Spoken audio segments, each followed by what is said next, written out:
ce plateau au fil rouge, c'est un moment pour aller un petit peu plus loin sur toutes les thématiques que l'on aborde dans ce Paris Air Forum. On a un sujet qui est très important, qui a été abordé de manière très intéressante lors de la précédente table ronde. C'est comment faire converger, si on veut rendre réaliste ces réponses à la crise environnementale. Donc, pour répondre à cette question, Damien Cazet, qui était dans la précédente table ronde, donc qui est le directeur général de la DGAC, et la réglementation, les règles du jeu, c'est quelque chose qui va être capital, on va voir, et Bruno Bouffe, qui est vice-président aérospace et défense chez Capgemini, et lui qui réfléchit à comment coordonner, faire que tous les agendas arrivent en même temps, parce que s'ils n'arrivent pas en même temps, la transformation, elle n'arrivera pas à se faire. Chaque nouvelle génération d'aéronefs est naturellement plus vertueuse que la précédente. Ça, c'est une des données historiques du secteur aéronautique. Il n'y a pas une génération d'aéronefs qui n'a pas été moins bruyante, qui n'a pas été plus écologique, qui n'a pas été capable d'emporter plus et plus loin. Donc ça fait partie de cet ADN de l'innovation. Maintenant, on sait qu'avec la crise, il faut aller beaucoup plus vite. Il faut arriver dans l'ère des innovations disruptives. Et l'innovation disruptive, on l'a vu par exemple avec l'intervention de Yannick Assouad ou de Sabine Cloquet. Il faut que la technologie soit au rendez-vous, mais la technologie au rendez-vous, s'il n'y a pas des règles du jeu qui sont clairement exprimées, et pas seulement au point de vue régional, quand j'entends régional, c'est par exemple européen, c'est mondial, le défi ne pourra pas être relevé. Alors, la première question, ça va être à Damien Cazet. Ça a été un petit peu évoqué. En Europe, je pense qu'il y a une prise de conscience globale de l'urgence, mais est-ce que d'une part tous les acteurs sont bien OK pour accélérer, et la question qui sera après, c'est comment dans d'autres compartiments de la planète, l'Amérique, l'Afrique, l'Asie, les gens considèrent cette nécessité d'avoir des règles communes. Damien. D'abord, je crois qu'en Europe, il n'y a aucune hésitation. Si on le voit, si on écoute les représentants des pays, quelle que soit d'ailleurs leur appartenance politique, leur longévité sur le secteur, ou parfois même d'ailleurs l'intitulé de leur poste, ils parlent tous d'une même voix pour dire qu'il faut aller vers la décarbonation rapidement. Simplement, ils expriment tous la singularité de leur pays. C'est-à-dire que les pays périphériques de l'Union ou de l'Europe en général, évidemment, ont des problématiques qui doivent être prises en compte. Les pays qui sont les pays industriels sont vraiment très en pointe. Et inversement, il y a des pays qui ont des graves problèmes d'adaptation économique ou sociale qui font qu'ils ont un besoin d'adaptation qui est plus long. En tout cas, il demande à ce que la transition soit plus lente. En revanche, je ne sens pas qu'il y ait d'hésitation au niveau de l'Union européenne comme au niveau du continent de la conférence de l'aviation civile, qu'il y ait d'hésitation entre les pays. Tout le monde est à peu près convaincu. Après, il y a des nuances sur l'attachement au SAF, sur l'hydrogène, sur le recours à la fiscalité. Et puis, mais ça, je pense qu'il y a à peu près unanimité. Hein, et on le voit, c'est pas une question encore une fois, d'orientation. C'est beaucoup plus difficile au niveau international, ce que je disais tout à l'heure, parce que évidemment, il y a encore plus de divergences entre les pays. Je pense qu'il y a trois choses qu'il faut prendre en compte. D'abord, contrairement à ce qui était le cas il y a encore quelques mois ou quelques années, on est dans un monde extrêmement fracturé où les fractures politiques, géopolitiques ont un écho sur les discussions qui ont lieu en matière d'aviation, parce que c'est un enjeu politique, économique, industriel, qui fait qu'on retrouve ces clivages, ces alliances, ces divergences, ces oppositions. Et donc, il ne faut pas être naïf lorsqu'on négocie au plan international. On retrouve ces divergences. C'est moins marqué que ce que l'on a connu dans les années 60-70, mais il faut se garder d'arriver dans une telle situation. La deuxième chose, c'est qu'il faut proposer un avenir qui soit acceptable technologiquement et montrer qu'on a les solutions techniques d'emport de carburant, de construction d'aéronefs, qui font que la réglementation qui pourra être mise en œuvre, elle sera applicable par ces pays parce que effectivement, on a les solutions compatibles avec la sécurité, avec la sûreté, avec les besoins de ces pays, qui ne peuvent pas renouveler toute leur flotte non plus très facilement, mais en tout cas qu'on a chez nous et à leur disposition ces outils et qu'on peut effectivement, qu'on va faire en sorte que le marché se les approprie. La troisième chose auquel il faut qu'on soit sensible, faire attention si on veut être réaliste, c'est que le besoin d'adaptation doit être compatible aussi avec la singularité des continents. Si vous prenez l'Afrique, évidemment, vous avez d'autres problématiques qui font que c'est très différent de ce qu'on a en Amérique du Nord ou en Asie. Donc, il faut prendre cette singularité.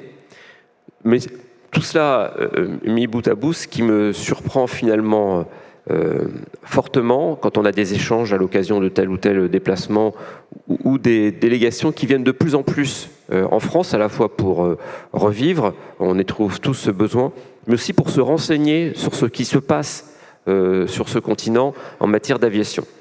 Ce que je constate, c'est que quel que soit l'éloignement, la diversité des pays que l'on rencontre, et quel que soit aussi l'isolement qu'on a pu imaginer ou projeter dû à la crise sanitaire, les esprits ont évolué dans la même direction.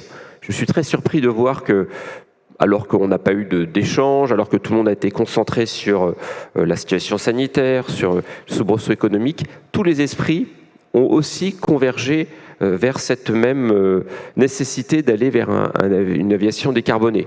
Et que donc, si les opinions divergent sur le rythme, parfois un peu sur les moyens, faut-il être incitatif, punitif ? Faut-il donner une longue période de transition? Faut-il faire une place particulière à ceux qui ont un retard de développement? En revanche, tout le monde est conscient que l'avenir de l'aviation passera par la décarbonation. Et de ce point de vue-là, je n'ai pas senti d'hésitation des uns ou des autres par rapport à ça.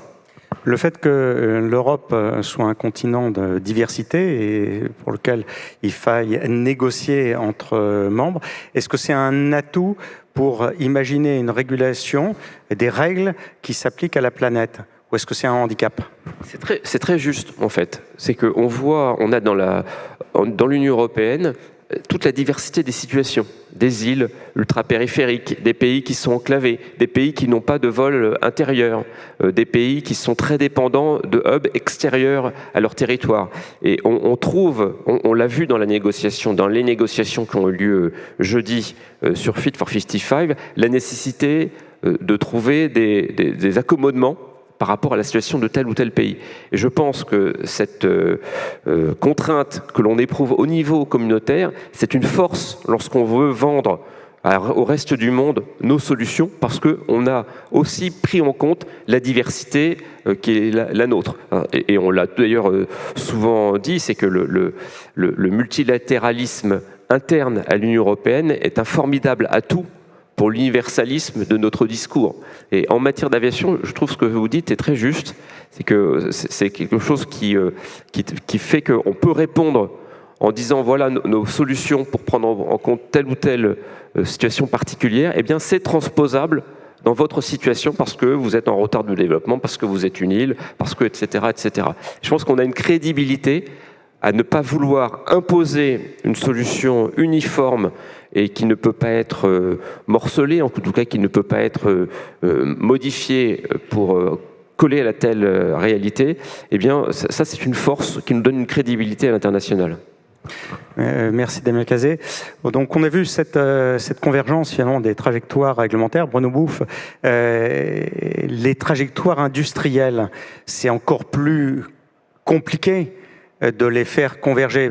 Parce qu'on a entendu tout à l'heure, il y a de l'hydrogène, il y a des SAF, mais à un moment, si techniquement tout le monde n'est pas accordé, la transition écologique, elle n'aura jamais lieu. Vous, comment vous voyez ça ? Bonjour à tous. Effectivement, je pense que ça a été parfaitement présenté tout à l'heure. On a deux horizons. Le premier horizon qu'on va appeler l'évolution entre maintenant et 2035, et puis l'horizon un peu plus lointain, 2035-2050, avec des révolutions. On a beaucoup parlé de l'hydrogène. Et en parallèle, on a deux dynamique de transformation qui se côtoient. La première qui est l'optimisation industrielle comme le fait le secteur depuis toujours. On réduit l'émission de CO2 par kilomètre parcouru depuis 30 ans de façon structurée. On n'a pas attendu les initiatives d'aujourd'hui. En revanche, est initié aujourd'hui des engagements pris par les dirigeants de l'ensemble des acteurs de la filière vis-à-vis des marchés, vis-à-vis de leurs salariés, à être net zéro, alors ou en 2050, ou en 2040, ou en 2030, en fonction de l'entreprise. Et ça, c'est des engagements qui sont pris sur des critères qui ne sont pas spécifiques à l'aéronautique. C'est-à-dire que on va comparer la capacité de Airbus, Thales ou Safran à s'engager sur une trajectoire net zéro de la même façon que dans l'automobile ou dans la pharmacie. Et ces engagements-là sont évidemment sur des horizons différents, mais initient aujourd'hui des vraies transformations. Tous les grands groupes ont maintenant un responsable de la décarbonation avec des titres un peu différents, membres du COMEX et des engagements pris au plus haut niveau. Et leur enjeu, c'est l'impact qu'ils ont à la fois au travers de leurs produits et à la fois leur entreprise. Et aujourd'hui, prendre un engagement net zéro à un horizon donné, quand on sait que le scope 3 intègre tous les achats faits par la supply chain, on se retrouve dans l'introduction qui a été faite ce matin, qui consiste à dire ils ne pourront pas y arriver tout seuls, et c'est forcément une réponse de grappe, parce que aujourd'hui, la part des achats des industriels qui prennent ces engagements est plus que significative. Alors donc on comprend bien que faire coïncider les trajectoires réglementaires, donc on voit déjà la complexité. Faire converger les trajectoires industrielles, technologiques, est-ce qu'on ne se paye pas de mots? Est-ce que ce n'est pas mission impossible? Je crois pas. Je voudrais faire un parallèle. En fait, aujourd'hui, 80 à 90% de l'impact carbone est généré par la flotte de monocouloirs qui est prépondérante et qui doit relever un challenge de production énorme. Le sujet qui est passionnant à surveiller, mais qui va aboutir dans une quinzaine d'années, c'est, vous l'évoquiez tout à l'heure, c'est l'aviation régionale. C'est-à-dire la mobilité et comment notre secteur va proposer des solutions complètement décarbonées, où on part d'une feuille blanche sur des appareils qui font moins de 20 places pour tirer des liens en prenant en compte les diversités continentales dont on parlait tout à l'heure. Et là, il y a une dynamique fantastique, avec des fonds d'investissement qui sont là, des sociétés qui sont parties et qui proposent en tout cas une ambition qui demain sera une alternative et à ne pas comparer avec le trafic aérien, mais à comparer avec d'autres méthodes de transport. Donc, comment coordonner, finalement, par la réglementation, finalement des actions vertueuses dans l'entreprise. Parce que les entreprises, s'il n'y a pas de règles de jeu clairement exprimées, c'est des centaines de milliards à investir dans un temps court et dans un temps long. Et il n'y a pas de joueurs qui seront prêts à dire « moi j'y vais ». Donc comment faire coïncider ces trajectoires et de manière accélérée? Donc on est dans un temps où on voit bien qu'il faut de la négociation, mais en même temps, il faut que ça aboutisse rapidement si on veut contrer le réchauffement climatique. Alors, ça fait partie des différentes révolution. Je pense que de plus en plus, on va être contraint à trouver des solutions pour que la réglementation et la certification aillent plus vite. Et là, le digital et la capacité de simuler avec des modèles complètement virtuels les appareils est un challenge pour les autorités dans les années qui viennent de pouvoir tirer profit de ce que les modèles proposent de façon à aller toujours plus vite dans les cycles de développement et dans les cycles de validation. Damien Cazet, comment, de point de vue réglementaire, vous imaginez l'échéancier? L'échéancier, je ne connais pas précisément. Ce que je voudrais partager, c'est la difficulté d'établir la règle. Parce que d'abord, cette règle, elle est souvent internationale ou européenne, ça c'est la première chose. Deuxièmement, elle ne doit pas détériorer, ça, vous l'avez dit, ni la sécurité ni la sûreté. Ça c'est important parce que souvent, on a tel ou tel porteur de projet qui voudrait qu'on aille peut-être un peu plus vite que la musique, en tout cas jouant une musique qui pourrait être parfois dangereuse. Et donc on est vu comme des freins par rapport à ces évolutions, parce qu'on dit attention, là il ne faut pas diverger, parce que rien ne doit se faire au détriment de la sécurité ou de la sûreté. Troisièmement, la règle, elle est là pour accompagner, guider, promouvoir le changement. Elle n'est pas là non plus pour brider les acteurs économiques. C'est-à-dire que le maintien d'une concurrence loyale doit être aussi dans notre radar. C'est-à-dire qu'on doit à la fois prendre en compte les situations particulières, ça c'est vrai, et d'un autre côté, ne pas non plus introduire tant d'exceptions qui font qu'il n'y a plus de règles. Un des acquis de la construction européenne, c'est que la règle est la même pour tous. Et donc les acteurs ont de la visibilité dans le temps et dans l'espace pour savoir ce qu'ils doivent faire. Et la difficulté à laquelle on est confronté dans ces périodes de mutation fortes, c'est qu'à la fois il faut qu'on ait un rythme très ambitieux, et d'un autre côté, pour permettre d'embarquer tout le monde, on doit faire en sorte que, par exemple, les îles qui sont membres de l'Union européenne, aient une situation qui soit prise en compte. Et d'un autre côté, il ne faut pas non plus créer des différences telles qu'il n'y ait plus de règles d'équité qui feraient que le marché unique ne serait plus unique. Donc ça, c'est compliqué. C'est vérifié dans d'autres grands ensembles, hein. C'est vérifié aussi aux États-Unis, mais c'est un reproche qui nous est souvent fait. La règle est compliquée, elle est longue à mettre en œuvre, elle change tout le temps. Alors ça c'est un reproche que je trouve à la fois justifié.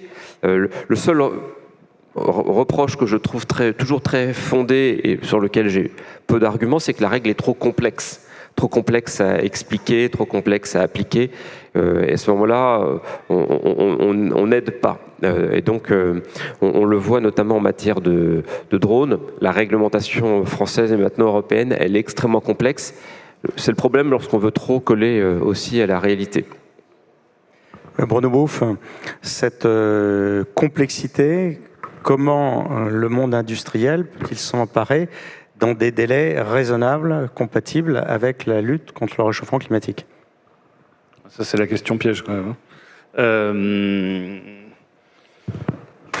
Je pense que la question sur la synchronisation des agendas que vous avez mentionné au début, elle se fera que par les dynamiques collectives. C'est-à-dire qu'il faut que les grands donneurs d'ordre du secteur soient capables de partager un tempo, partager les données, partager les contraintes et que les autorités jouent leur rôle en définissant des points de rencontre et un calendrier proactif qui permettra à notre industrie de tenir ses engagements.